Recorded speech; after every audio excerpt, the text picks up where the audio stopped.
Vous avez sûrement entendu parler de Getir il y a 2 ans normalement. Eh bien, qu'est-ce que c'est? C'est un réseau social qui a été monté en 2021 par Jason Miller. Jason Miller, un proche collaborateur de Donald Trump aux États-Unis. Et 2 ans plus tard, à l'Humanité, on s'est demandé un peu ce que devenait ce fameux réseau social. Et pour nous aider à comprendre, nous avons interrogé le politologue Jean-Yves Camus. L'idée centrale de Getter, comme des autres plateformes, c'est quand même de constituer un semblant de contre-société virtuelle, c'est-à-dire d'établir un entre-soi. Et c'est comme ça que ça va se passer en France, c'est comme ça que ça se passe déjà, de la reconstitution d'un entre-soi virtuel. Alors sur Getir, qu'est-ce qu'on y retrouve? Eh bien, un peu de tout. On y retrouve l'ancien député du Gard, Gilbert Collard.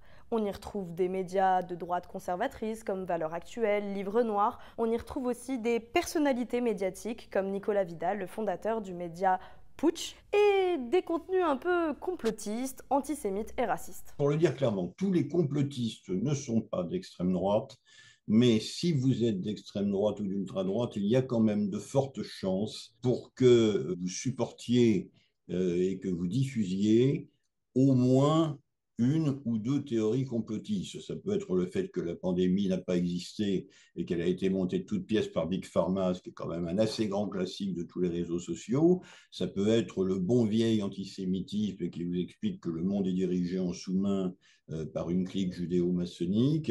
Alors sur Getir, il y a un peu de tout, beaucoup d'extrêmes, et ça nous rappelle un peu le réseau social Truth, fondé par Donald Trump. Sur ces réseaux sociaux, les utilisateurs cherchent une liberté d'expression qu'ils n'auraient pas sur les réseaux sociaux traditionnels comme Twitter. Sur Twitter, avant Elon Musk, il y avait effectivement une tentative de juguler l'utilisation massive des réseaux par les extrémistes de tous bords.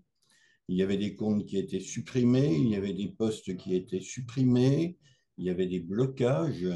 Et c'était la raison pour laquelle, à l'époque, beaucoup d'activistes avaient quitté Twitter.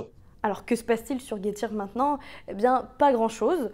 Depuis 2022, Elon Musk a racheté Twitter et il a vraiment assoupli la modération et tous les utilisateurs de Getir sont revenus sur son réseau social. Et même si le patron de Tesla l'assure, il va respecter les règles en vigueur en Europe.